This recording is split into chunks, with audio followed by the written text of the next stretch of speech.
Deus abençoe a irmã com essa bonequinha aí, Deus abençoe, bom tê-la conosco, sinta-se em casa, em nome de Jesus. Temos mais alguém? Pela primeira vez, ali também uma irmã ao fundo, nós já vamos entregar um material da igreja com algumas informações. Mais alguém? Será que é só as duas irmãs aqui? Visitantes ilustres dessa noite, bom tê-las conosco. Nós somos a Quadrangular do Taquaral, amamos a Deus e tudo que Ele ama. Se tem uma coisa que a gente ama muito, é receber visitas em nosso meio. Vocês estão na casa de Deus, o nosso Pai. Então sintam-se entre irmãos. Vamos dar uma linda salva de palmas para as nossas visitantes. Deus abençoe e lhes fale ao coração. Aleluia. Mateus capítulo 28. Quem encontrou, dá um glória a Deus aí, um aleluia. Espera aí que o pastor ainda não achou. Mateus capítulo 28, versículo 1, diz assim: Depois do sábado, tendo começado o primeiro dia da semana, Maria Madalena e a outra Maria foram ver o sepulcro. E eis que sobreveio um grande terremoto, pois um anjo do Senhor desceu dos céus, e chegando ao sepulcro, rolou a pedra da entrada, e assentou-se sobre ela. Sua aparência era como um relâmpago, e suas vestes eram brancas como a neve. Os guardas tremeram de medo e ficaram como mortos. Versículo 5, o anjo disse às mulheres: não tenham medo, sei que vocês estão procurando Jesus que foi crucificado. Ele não está aqui, ressuscitou como tinha dito. Venham ver o lugar aonde ele jazia. Versículo 7, vão depressa e digam aos discípulos dele, ele ressuscitou dentre os mortos e está indo adiante de vocês para a Galileia. Lá vocês o verão, notem que eu já os avisei. Versículo 8, as mulheres saíram depressa do sepulcro, amedrontadas e cheias de alegria, e foram correndo anunciá-lo aos discípulos de Jesus. Versículo 9, de repente, Jesus as encontrou e disse, salve. Elas se aproximaram dele, abraçaram-lhe os pés e o adoraram.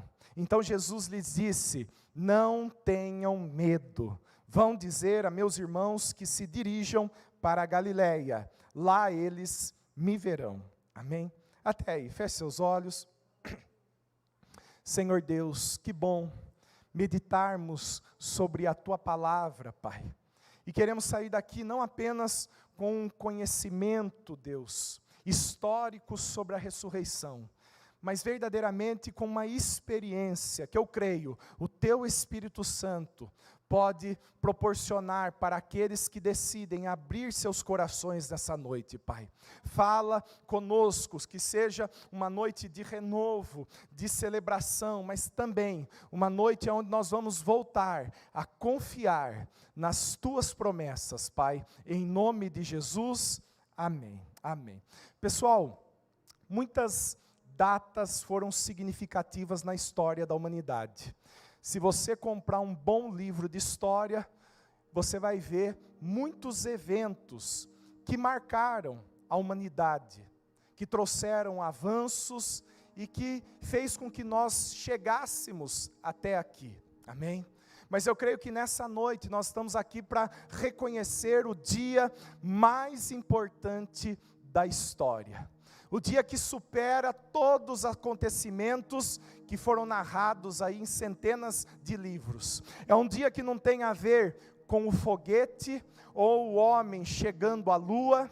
O dia que não tem a ver com um navio que trouxe colonizadores da Europa e descobriu uma nova terra aqui na América do Sul, não. É o dia mais importante da história que tem a ver com um túmulo vazio. Amém? Para alguns, tem pessoas que elas consideram e interpretam que a terra, ela é um grande cemitério. Por quê? Nada que passe com vida sobre a terra prevalece. A terra, ela enterra árvores que nascem, crescem, né?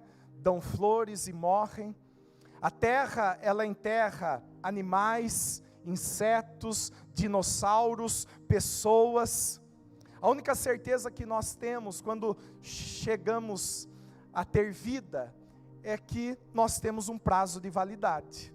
A única certeza que nós temos dessa vida é que um dia a morte cruzará o nosso caminho e nós vamos partir, não apenas nós, mas também os nossos amados, amém?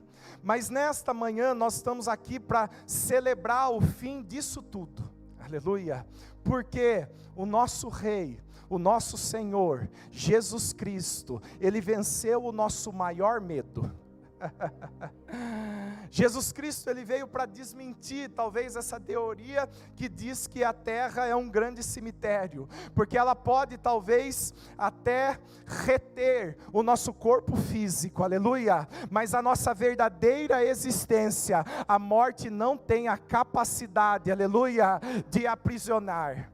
Nós estamos aqui para celebrar isso, meus irmãos, celebrar um túmulo vazio. E a Páscoa é justamente isso, Deus vencendo a morte para oferecer vida, e vida em abundância para a humanidade. Nós sabemos que os judeus também eles comemoram a Páscoa.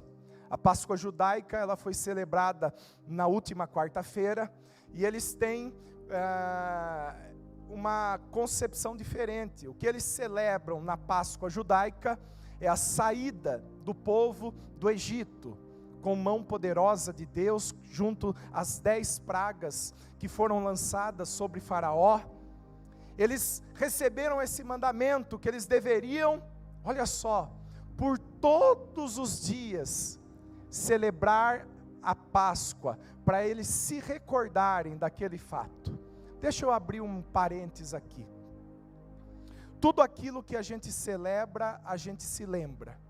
Ou a gente só se lembra daquilo que a gente celebra. Deus, ao longo da história, Ele exigiu que o seu povo celebrasse algumas datas, ou algumas festas. Uma delas é a festa de Páscoa, com o objetivo deles se lembrarem da libertação do Egito. Mais tarde, Deus ele estabelece uma nova festa, que era obrigatória para o seu povo, a festa dos tabernáculos, porque toda vez que eles celebrassem aquela festa, eles deveriam se lembrar, que por 40 anos eles habitaram em tendas do deserto, e Deus proveu enquanto eles ali estavam. Mais tarde, Deus estabelece uma nova festa que deveria celebrar, Yom Kippur, para eles se recordarem do livramento que Deus operou, de um decreto do rei assírio que estava exterminando todos os judeus, amém? Tudo aquilo que a gente celebra, não cai em esquecimento. Por isso que você tem que celebrar o seu casamento. Por isso que você tem que celebrar e se alegrar a tua vida profissional, aleluia. Por isso que você tem que celebrar das coisas que Deus fez para a tua vida, porque quando a gente celebra, a gente não se esquece. Agora, o povo judeu, eles comemoram a libertação do povo do Egito. Agora a nossa Páscoa, ela tem uma outra essência. Nós celebramos não o coelhinho da Páscoa, nós celebramos um cordeiro que morreu na cruz e ressuscitou, aleluia. Na festa dos judeus, eles tinham que sacrificar um cordeiro, era um mandamento, e justamente na sexta-feira da Páscoa judaica, Jesus Cristo se entregou como um cordeiro, aleluia, que veio e morreu em nosso favor.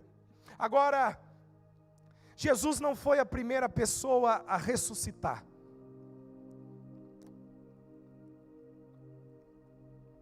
Vocês já perceberam isso? A Bíblia dá muitos relatos de ressurreição. Nós vemos muitos milagres de pessoas voltando à vida depois de morta. Pastor Adolfo Sarmento, nosso missionário, grande homem de Deus, esteve aqui na quarta-feira, muito usado em milagres e maravilhas, estava testemunhando que através da vida dele, teve uma pessoa que ressuscitou, que estava morta num acidente de carro. Deus trouxe novamente vida. Jesus não foi a primeira pessoa a ressuscitar. Elias e Eliseu presenciaram esse milagre. Paulo ressuscitou um jovem que caiu da janela, chamado Eutico. Jesus ressuscitou 3 pessoas no seu ministério, não é? A filha de Jairo, Lázaro e o filho da viúva de Naim. Agora, por que só que Jesus é adorado? Porque essas outras pessoas não recebem o devido valor e a devida honra? É que todos esses, eles ressuscitaram, mas eles voltaram a morrer, aleluia. Jesus não, meus irmãos, Jesus foi o primeiro a sair de uma sepultura, e permanece vivo até hoje, assentado num alto e sublime trono. A morte não pôde o deter. E num domingo cedo, aquelas mulheres chegaram a um lugar de morte, mas lá elas encontraram vida. Elas chegaram no lugar tendo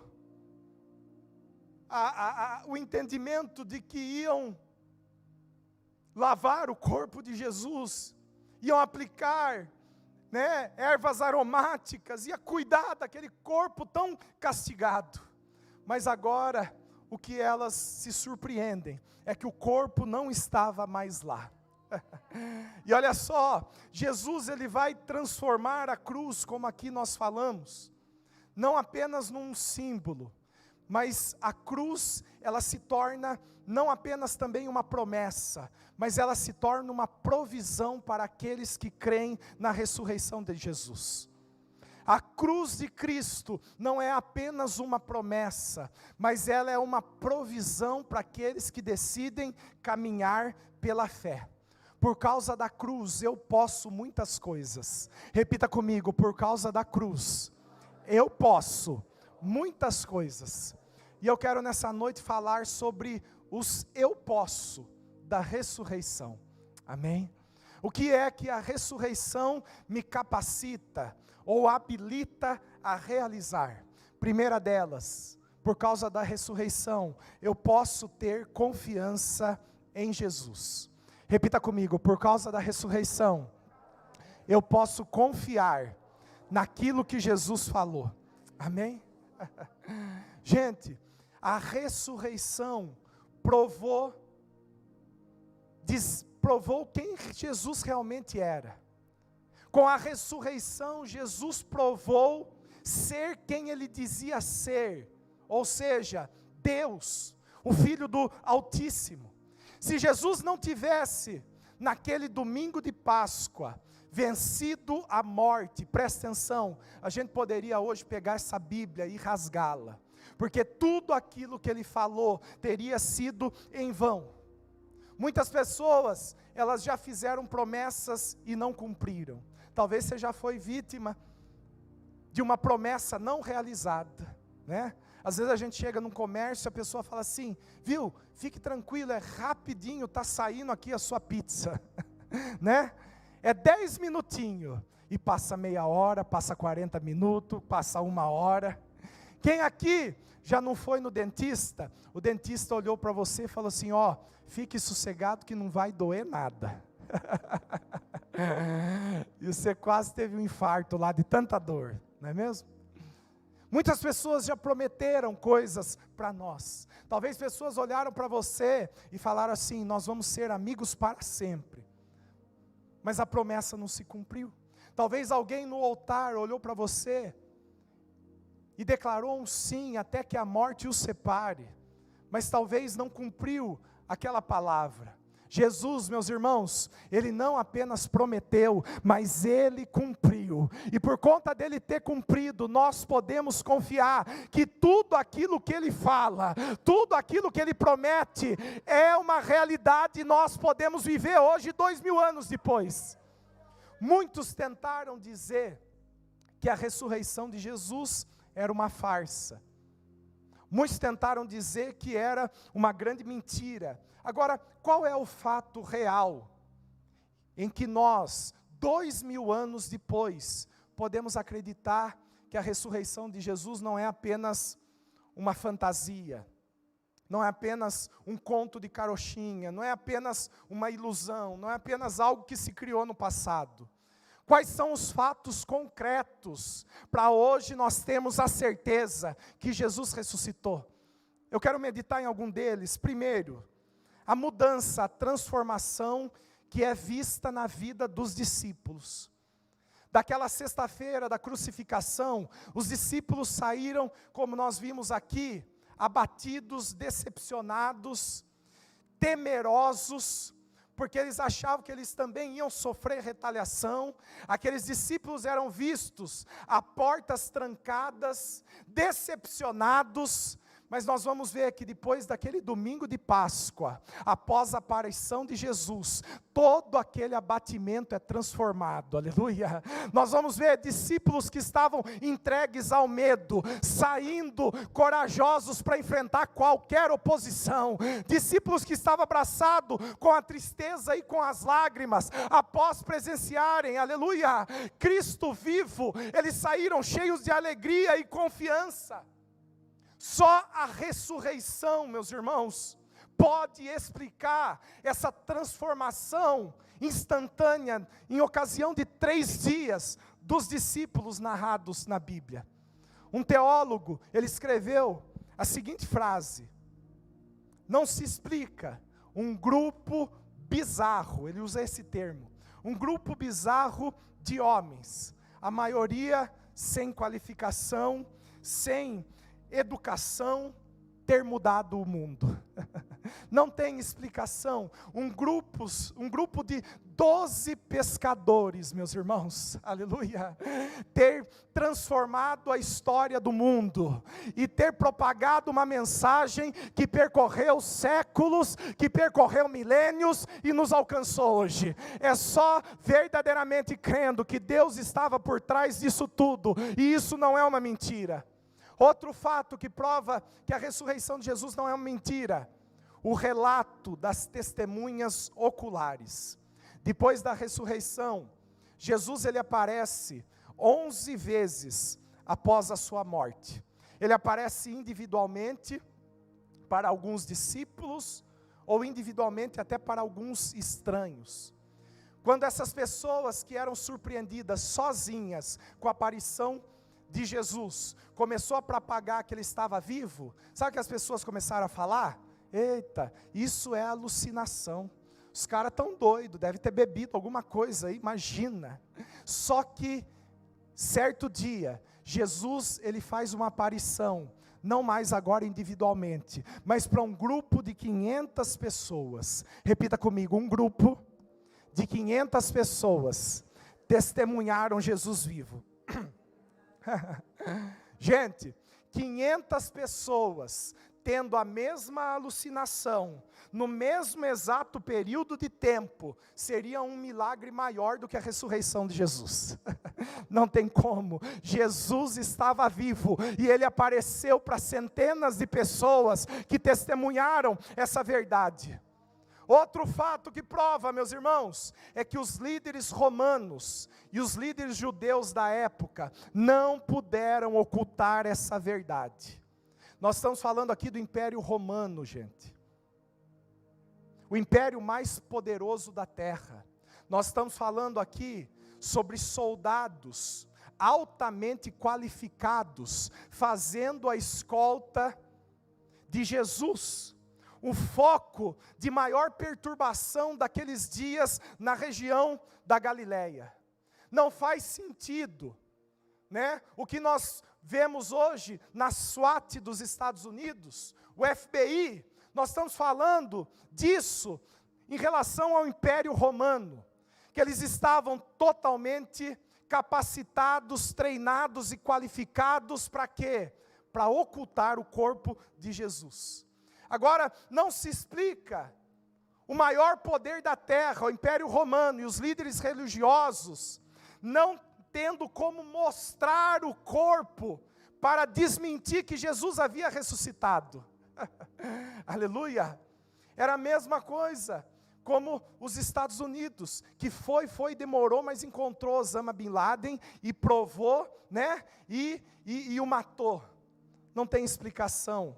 o Império Romano não ter encontrado o corpo de Cristo, para desmentir, aleluia, aquilo que eles estavam crendo ser uma mentira do povo. Eles tinham todo o poder, toda a motivação para sufocar aquela nova religião, mas eles não conseguiram deter, aleluia. Outro fato que prova que Jesus realmente ressuscitou, sabe qual? Os discípulos estavam dispostos a morrer por aquilo que eles acreditavam. Presta atenção, naqueles dias, os discípulos de Jesus não tinham nada a ganhar, eles só tinham a perder se eles falassem que eles eram cristãos. Se eles identificassem com Jesus, eles seriam espancados, eles seriam perseguidos, presos, açoitados e mortos pela sua fé. Não faz sentido pessoas insistirem em falar que viram Jesus ressuscitado até o seu último suspiro, sendo muitas vezes queimados, mas reafirmando que Jesus estava vivo. Muitas pessoas morreram por sua fé. A gente vai ver aqueles doidos lá do Oriente Médio, homens bombas, né? Acreditando que aquilo é uma verdade, eles colocam a sua própria vida em jogo, e eles se oferecem como uma oferta, um homem bomba. A gente já viu muitas pessoas morrendo por sua fé, porque elas acreditam que aquilo é uma verdade. Mas presta atenção, ninguém morre conscientemente por uma mentira. Era impossível aqueles discípulos irem até o limite da morte, se eles não estivessem acreditando que Jesus realmente estava vivo, aleluia. Eles não morreriam se eles soubessem que aquilo que eles acreditavam era uma farsa. Quem está aí comigo? Amém? Um outro e talvez principal fato que revela que Jesus está vivo, sabe qual é? É a mudança, é a transformação que nós podemos presenciar nos nossos dias, aleluia. Você é a prova real que Jesus está vivo, meu irmão. Sabe por quê? Porque a tua vida e a tua história foi transformada. A realidade que Jesus vive, ela não vem apenas de um conhecimento histórico ou de um livro que a gente leu.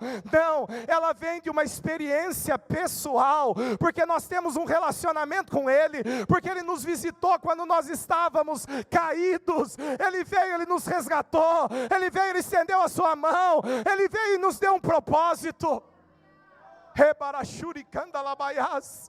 Ele veio, Ele te alcançou, e você talvez era escravo de um vício, escravo de uma tristeza, escravo de uma depressão, mas a prova que Ele vive, é que Ele te transformou, é que Ele enxugou as tuas lágrimas, é que Ele te deu um novo propósito de vida. Oh, Ele está vivo, Ele está aqui nesse lugar, Ele falou contigo já nessa noite.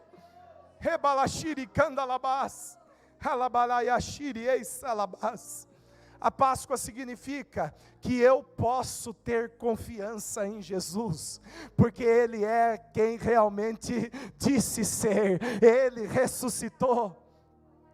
Segundo fato que eu posso, a partir da ressurreição de Cristo, é que eu posso ser perdoado. Amém? Abram lá em 1 Coríntios capítulo 15, versículo 17. Aleluia. Xerebalassuri candalabás. A maior necessidade do homem é essa: ser perdoado. Sabe por quê? Porque nós, por nós mesmos, não temos condições de nos auto-justificar.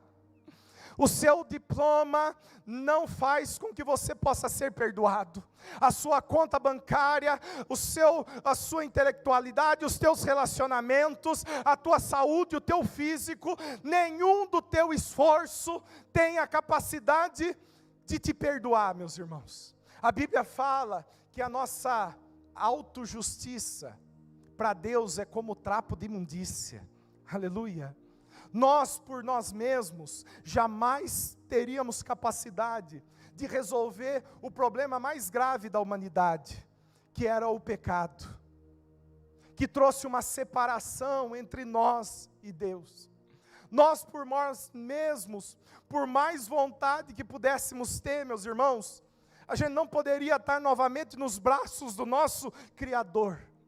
Agora, a ressurreição de Cristo, ela me garante que eu posso ter esse problema resolvido, eu posso ser perdoado e ser colocado novamente na presença de Deus, sentir a alegria, aleluia, de ter uma intimidade com o Altíssimo. Olha o que diz lá, 1 Coríntios 15, 17.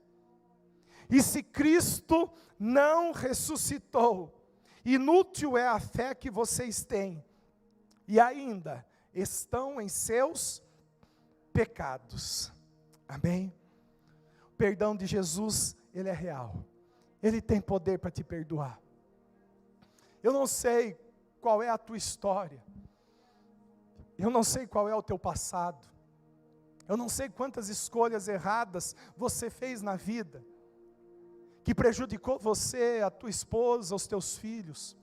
Prejudicou muita gente boa. Amém? Eu não sei o que te traz aqui. Mas o que eu sei é que onde abundou o pecado, superabundou a graça. Amém?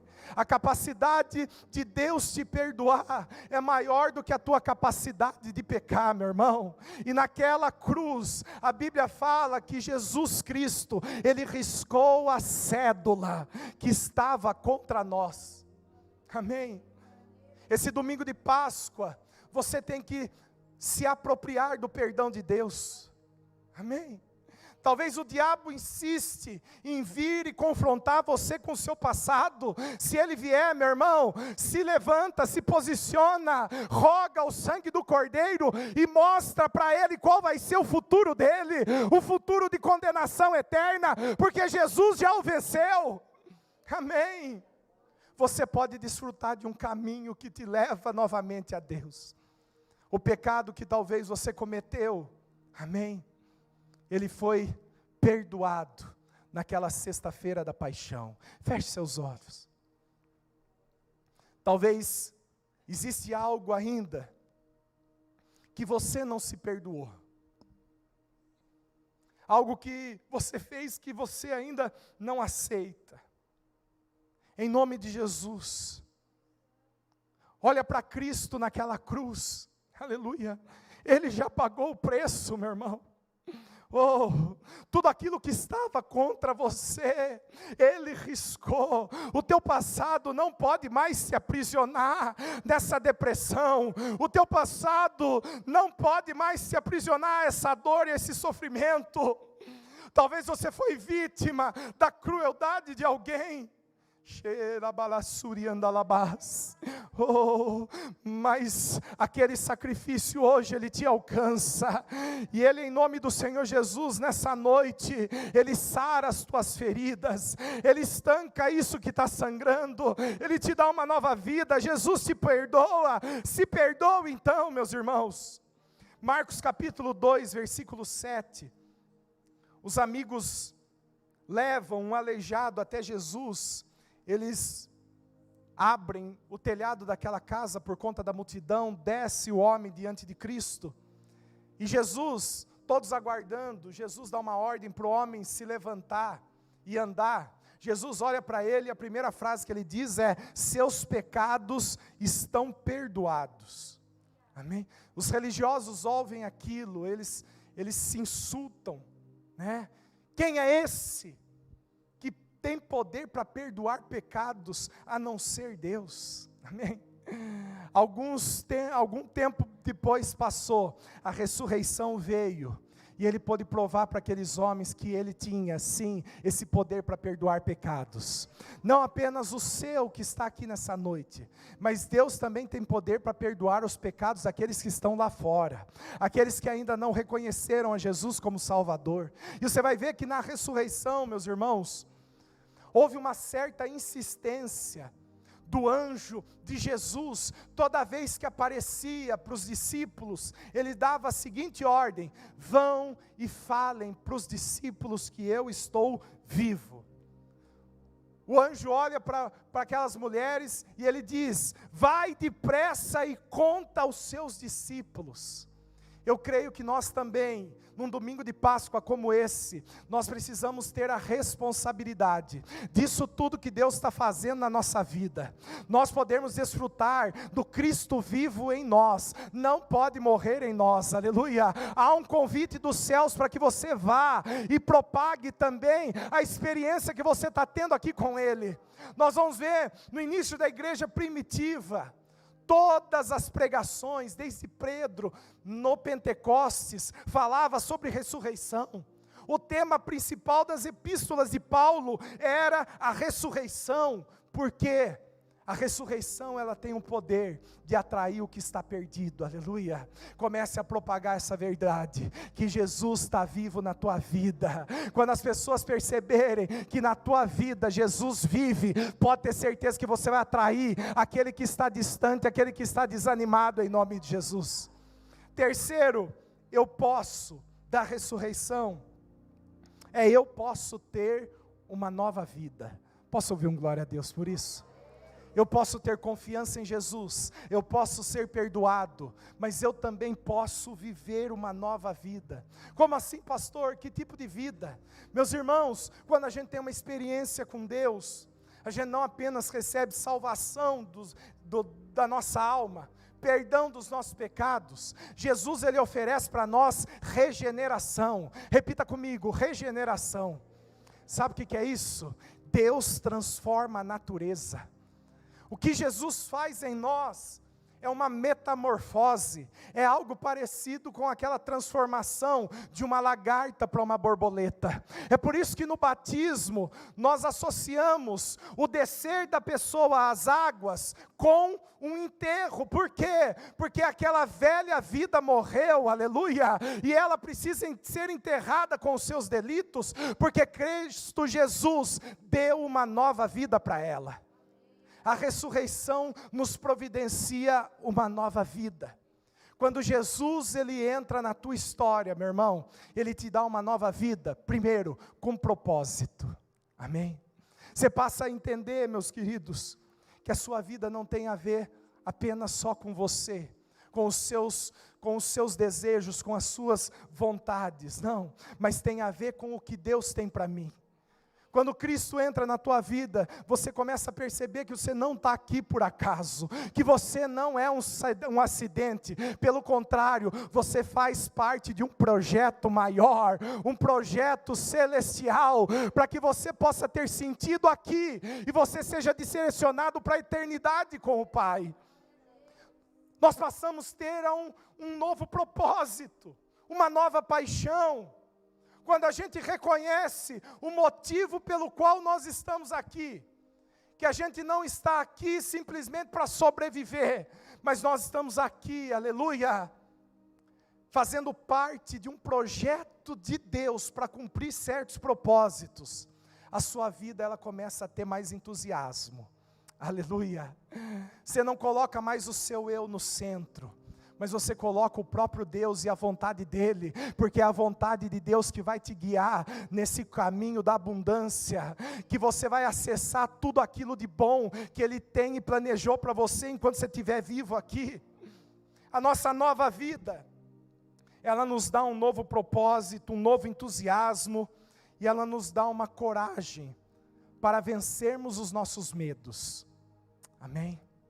Quando Jesus está conosco, não há espaço para temermos, não há espaço para termos medo. Abram lá em João capítulo 20, Rebarachuri Candalabás.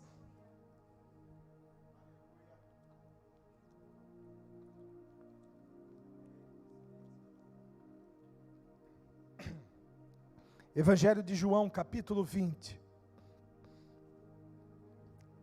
diz assim, versículo 19. Ao cair da tarde daquele primeiro dia da semana, estando os discípulos reunidos, a portas trancadas, esse é o domingo após a crucificação.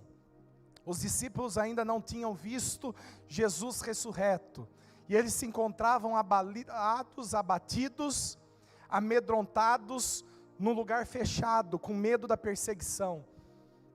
O medo havia os trancado numa casa, e o medo tem esse poder realmente, de nos paralisar. Agora olha o que vai acontecer.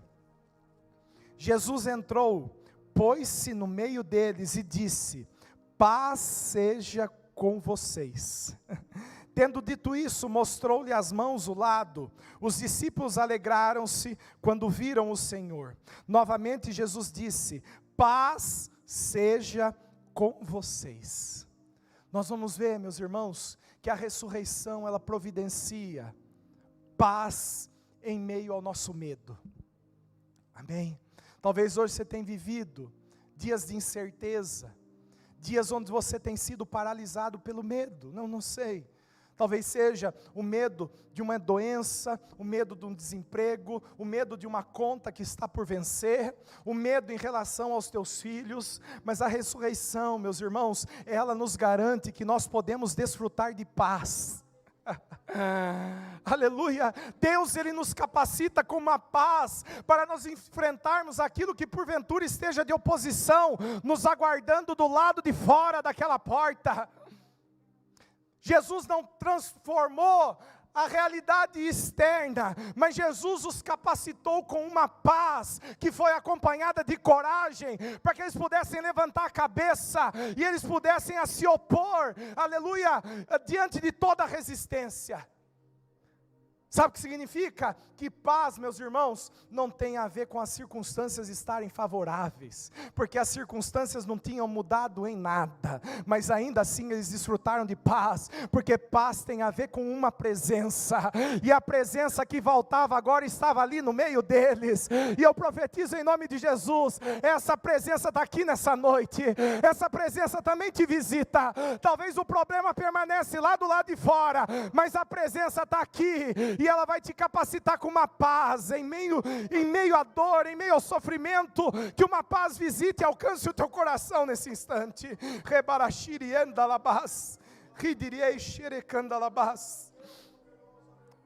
Deus ele provê uma nova vida com possibilidades. Sabe, gente, a ressurreição de Cristo, ela nos capacita a nós termos e sermos revestidos de um poder para vencermos os obstáculos que estão diante de nós. Nada é impossível para aqueles que verdadeiramente acreditam na ressurreição de Cristo. Aqueles que vivem essa nova vida marcada pela ressurreição, elas conseguem identificar possibilidades, onde talvez o médico olhou e falou assim: não tem mais como. O advogado olha e fala assim: meu Deus, é fracasso, é derrota na certa. Mas quem vive uma nova vida marcada por ressurreição, ele enxerga saída onde não há, ele vê porta onde muitas vezes outros só veem barreiras, ele vê possibilidades, ele vê milagre onde há impossibilidades.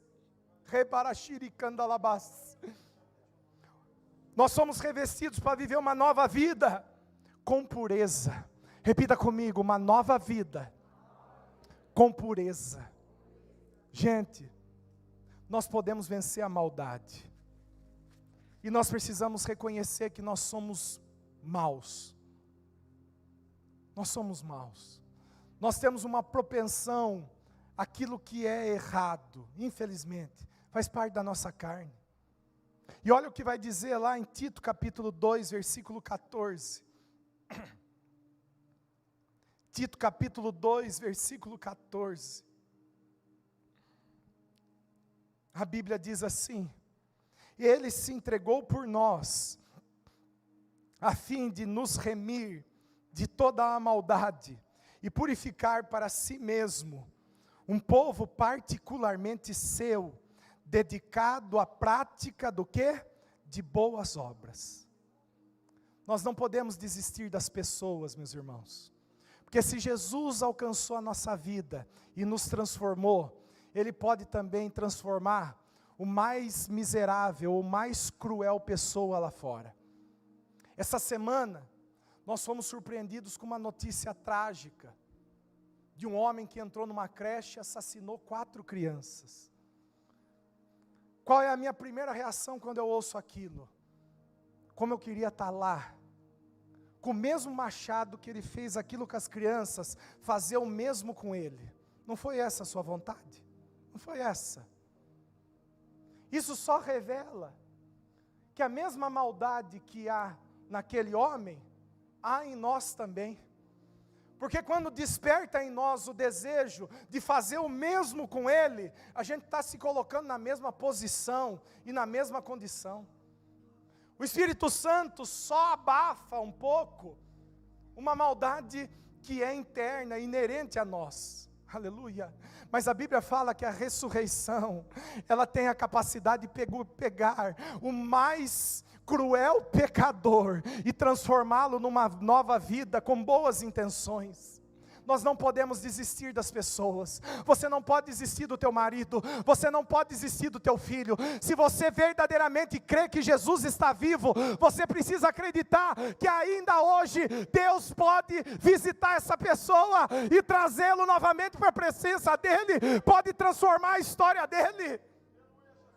Jesus, Ele tem poder para fazer com que vivemos uma vida com pureza. E eu convido o Ministério de Louvor a se posicionar. Eu posso confiar em Jesus. A partir da ressurreição eu posso ser perdoado. A partir da ressurreição eu posso ter uma nova vida. E quarto e último ponto. Com a ressurreição eu posso ter esperança. Aleluia. Sabe qual é a definição que eu peguei aqui de um escritor de esperança? Esperança é você se deleitar no seu futuro com antecedência. Será que você tem essa fé? De quando você às vezes pensa no seu amanhã, seu coração se enche de prazer, alegria e satisfação, porque você crê que os seus dias do amanhã serão melhores do que os dias de hoje? Ou será que quando você pensa na perspectiva futura, você coloca um Ray-Ban cinzento e que o que você enxerga é luta, é dor, é dificuldade, é que as coisas vão piorar? Meus irmãos, o domingo da Páscoa, ele nos motiva a olharmos para o nosso amanhã com esperança.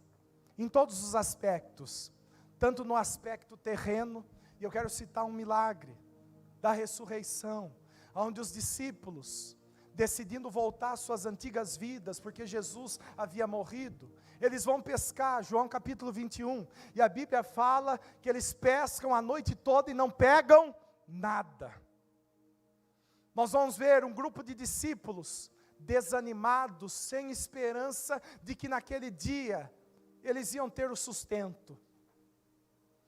Voltaram abatidos, encontram um homem na praia, que era Jesus, mas eles não percebem. Jesus olha, agora ressurreto, e dá um comando, volta para o barco, lança a rede do lado direito, e quando eles lançam, eles presenciam um grande milagre. A Bíblia fala que eles pegam uma pesca surpreendente e maravilhosa, e eles reconhecem, aquele homem não é outro senão o Jesus, aleluia, que venceu a morte e vivo está.